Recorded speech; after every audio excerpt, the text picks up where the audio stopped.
Okay guys, Dr. Drunk aka here, World of Warships. We've got a Hipper replay, an Admiral Hipper replay on Two Brothers, which I think you guys are going to find pretty interesting. A couple of mistakes here, a couple of interesting things that could have been done, but it's also a game that's going to teach us a lot about positioning and about how to hold and carry a flank.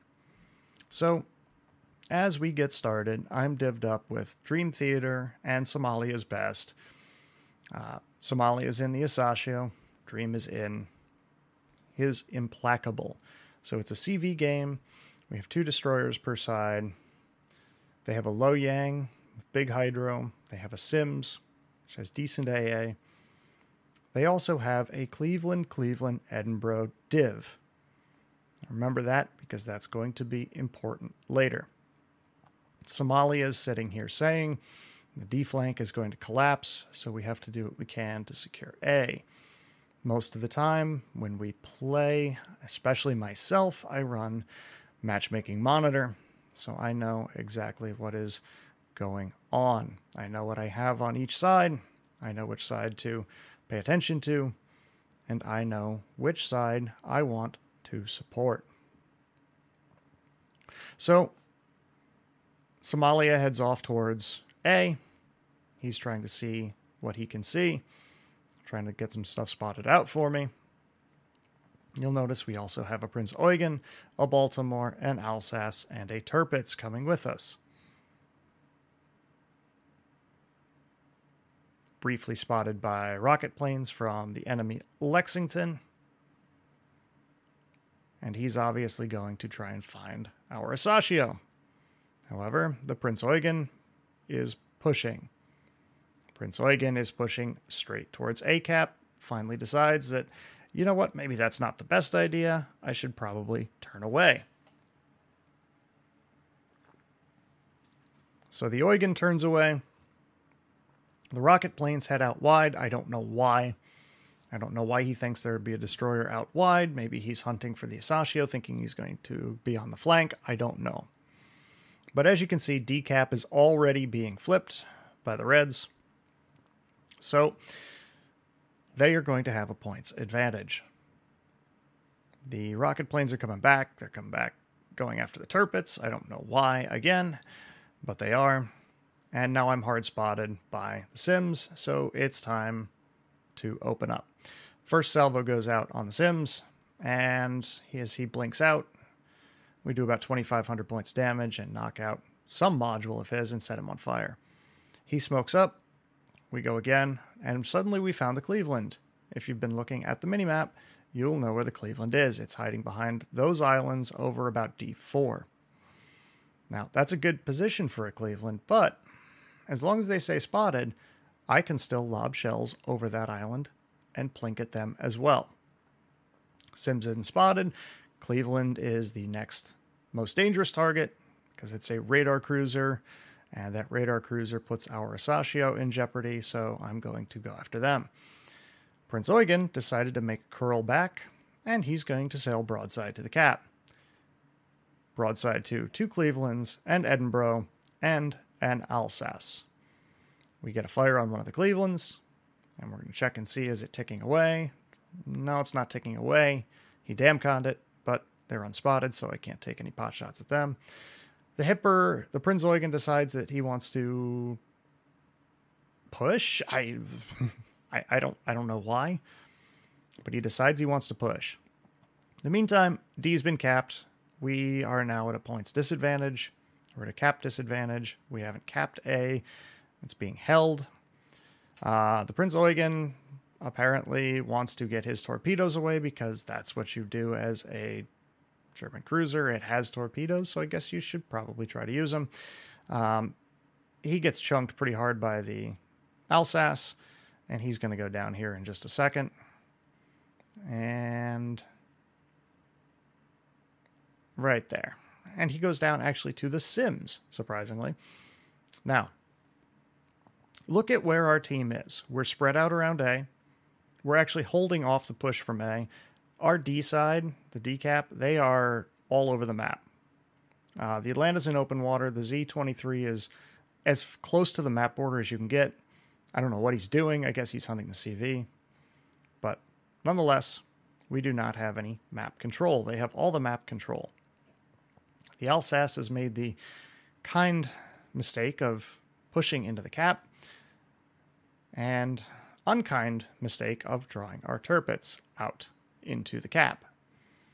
Now, normally a Tirpitz versus an Alsace, I would take the Tirpitz any day, who just chunked the Alsace for a big bit of damage. But this is not a fair fight. The Tirpitz is up against a Sims, a Zara, 2 Clevelands, and Edinburgh.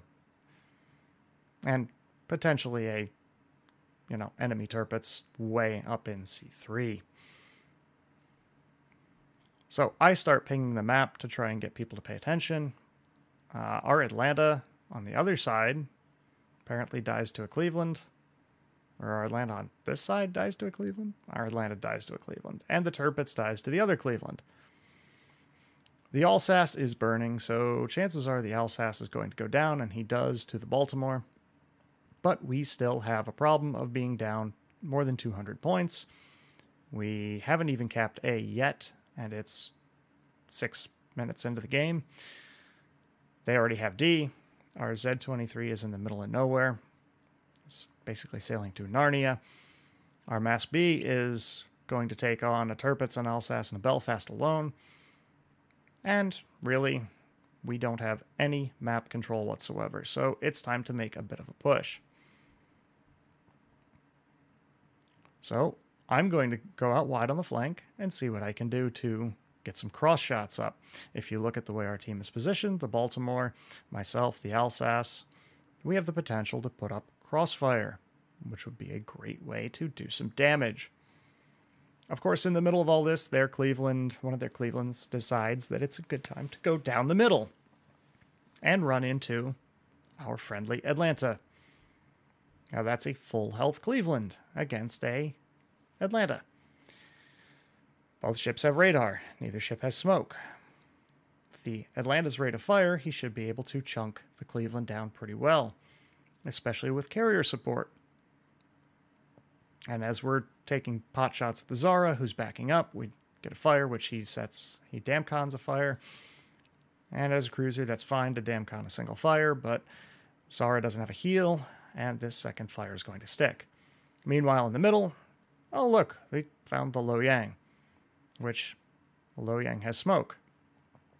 And the Loyang smoked up. So the Atlanta pops his radar and doesn't do much to the Loyang. With the amount of firepower that the Atlanta should be able to bring to bear on that, the Atlanta should be able to obliterate the Loyang. However, he sails out of radar range, and the Loyang, goes undetected. However, the Atlanta's still detected, so he can be shot at. In the meantime, back on our flank, the Sims pops up again, so I decide, well, the only good destroyer is a dead destroyer, so let's see if we can make that a reality. We chunk him for 2k, and we get ready to load up on him again.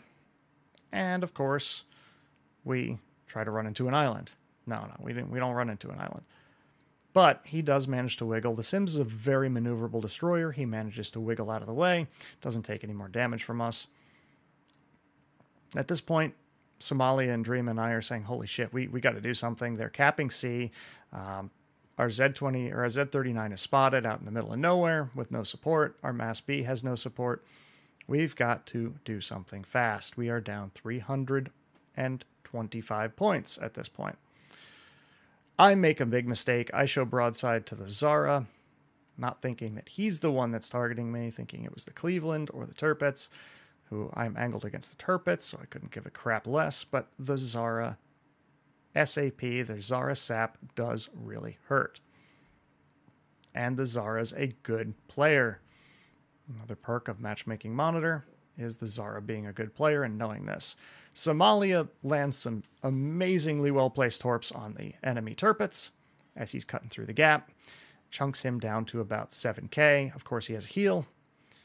The Atlanta manages to finally finish off the Lo Yang in the middle, which only took him about 1.5 to 2 minutes to do. However, the Lo Yang's super slow torps managed to kill the Alsace in the process. We set a fire on the Tirpitz as Dream manages to take out the enemy Cleveland, which is a hell of a feat considering it is a radar cruiser. At this point, the Mass B is capping D, which is a good play on his part, and he's going to push over towards us. Don't know what our Frederick de Grosse is doing. He's just kind of chilling in the backfield, waiting for something to happen. But he's, I guess, having a good time.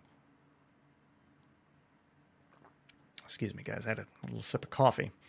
Cleveland's pushing into the cap, which, of course, is going to push Somalia out of the cap because it's a radar cruiser, and it will wreck him hard.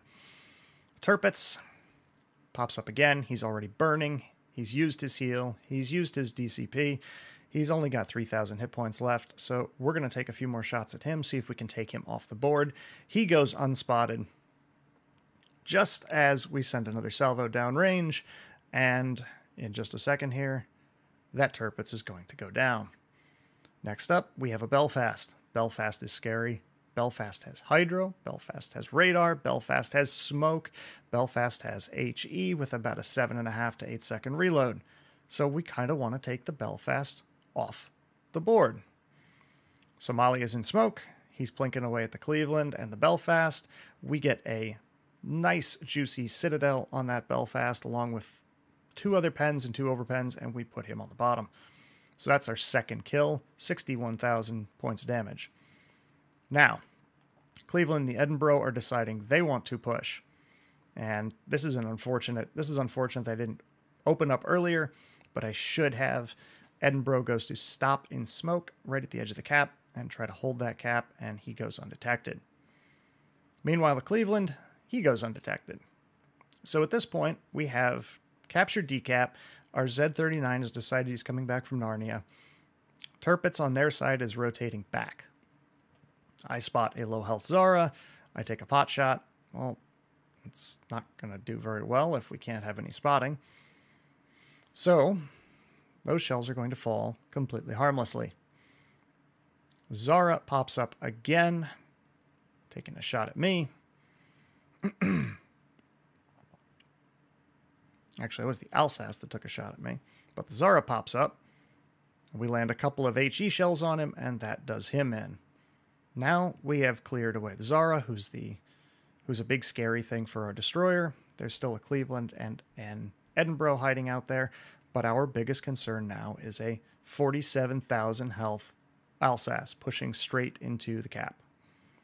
And we have a Baltimore and an Atlanta hanging out near C-cap. So we'll start chunking down the Alsace. We set a fire on him. We do about 3,000 points of damage with the HE. He returns shells at us, but we're angled. We take a little bit of damage. He incaps one of our front turrets, but it's not that big of a deal, so we're not going to heal it up yet. We're not going to DCP that just in case. Somalia's torps. There's the battleship-wide gap. So, of course, those all end up missing. And the Alsace just continues to push through. Now, we have to kite away. We have to run. Oh, but what does the Alsace suddenly see in front of him? Well, just nothing but a broadside Atlanta on 7,000 hit points. And that Atlanta is just going back to port. In the meantime, their Lexington takes out our Z-23, who's been cruising the map borders and trying to go to Narnia, having not found it. Now we're down to a 31,000 hit point Alsace that is pushing us, and our broadside Massachusetts B, a same guy who capped D and decided to push back. Well, since the Alsace is the closest thing and we're trying to save our battleship's life, we're going to work on that Alsace. He chunks 4K off of our Mass B, and we start going to work setting fires on him and trying to knock him down as quickly as we can. At this point, we're talking in Discord, trying to say, all right, look, how do we pull this back? We're down by like 170 points. We can actually do this. We need this kill. Somalia dumps torps out on the Alsace, so even if I can't get this kill, or our Mass B can't get this kill, those torps will take care of the job. Mass B goes down, he gets sent down to the bottom by the secondaries of the Mass B. At this point, we're saying, look, we need to get rid of things. We need kills, we need ships off the board. That's the only way we can equalize this. Our Freddy is dueling a Tirpitz, and really a Frederick de Grossa and a Tirpitz that close. Freddy was almost full health at this point, and he manages to kill off the Tirpitz. However, he also manages to eat a broadside of torpedoes and flood out. Fantastic. So we traded a tier 9 battleship for a tier 8 battleship. That's not a good trade. So I'm saying, look, Dream, we got to get this Sims off the board. So he goes hunting the Sims. The unfortunate thing is the Lexington has fighter cover for the Sims, and the Sims is a very maneuverable ship. So the Sims is going to live for a little while longer. Now the problem we have on this side, the Asashio cannot get close to that smokescreen. Even though smokescreens are torpedo magnets, the Asashio has super deep water torps. As the Implacable, as Dream manages to take out the Sims B, at this point saying, Jesus Christ, it took a long time. That guy is really tough to see. At this point, I take a couple of pot shots into the smoke to see, number one, do I hit anything? And number two, is anybody come out of the smoke that would spot me if I fired? Because technically they are outside of my detection range.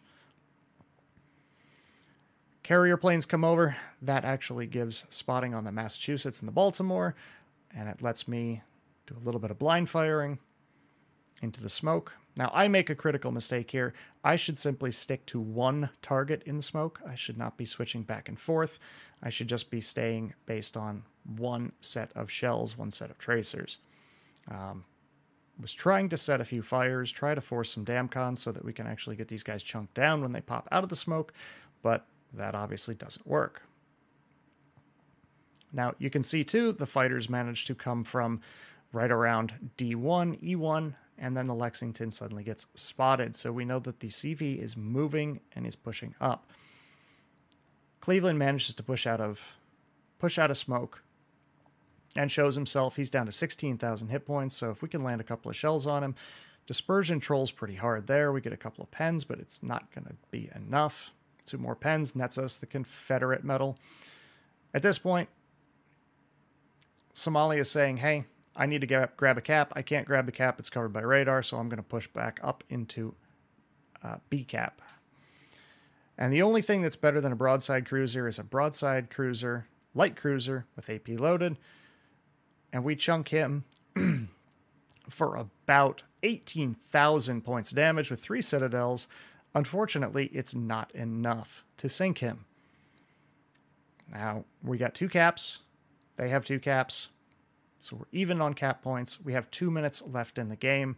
They have about a 90-point advantage. All we have to do is sink one of their ships and stay alive. The Fun Police managed to show up, destroy one of my torpedo tubes. They're useless anyway. They're only 6 kilometers. And the Edinburgh shows up, having basically healed back about 12,000 points. Set a fire on him, so his damcon should be down now after he extinguishes that. Cleveland pops up. However, the Baltimore is pushing, needlessly pushing. And unfortunately, with a Baltimore and an Edinburgh, or excuse me, a Cleveland and an Edinburgh pushing you and shooting at you, you're not going to last very long, even if you were in a Baltimore. Set a fire on the Cleveland. He's down to 5,000 points of damage. We do an extra 1,000. He starts kiting away. Why am I not shooting at the Edinburgh? I want the guaranteed points. We take a ship out of the game. We take guns out of the match. We get points for it. We have the ability to stop this cap if we can push in and do a little bit more work. We have the potential to win this game, but we need a kill.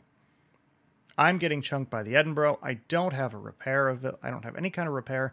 I hit the DCP. The Edinburgh shows himself, and this is a critical mistake here, and it's my mistake, actually. It's not I could say it's the client's mistake, but it's mine not locking onto the Edinburgh and ended up locking onto their Lexington. that'll hurt my accuracy quite a bit. The Cleveland decides, hey, we got 24 seconds. I might as well take a shot here. And Cleveland, shots out on the Cleveland. It's AP out on the Cleveland, and it scatters a little bit. It's kind of weird. I get one shell that hits and one ricochet. Of course, my luck is the ricochet. Cleveland managed to set me on fire. We're down to 7 seconds. And we get the kill on the Cleveland, and the points change. The points tick. We have 3 caps, but time runs out. And with a 9-point deficit, we lose this game. So we take a look at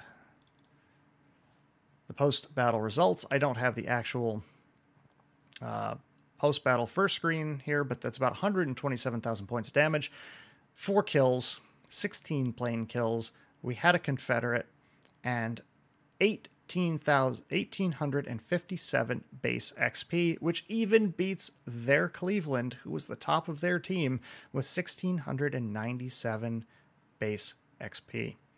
So what does it go to show? It just goes to prove that you have to be very careful in your target selection, paying attention to that Cleveland, going after the Cleveland exclusively. We could have taken him out of the game earlier, potentially could have saved our Baltimore, and potentially could have won this game.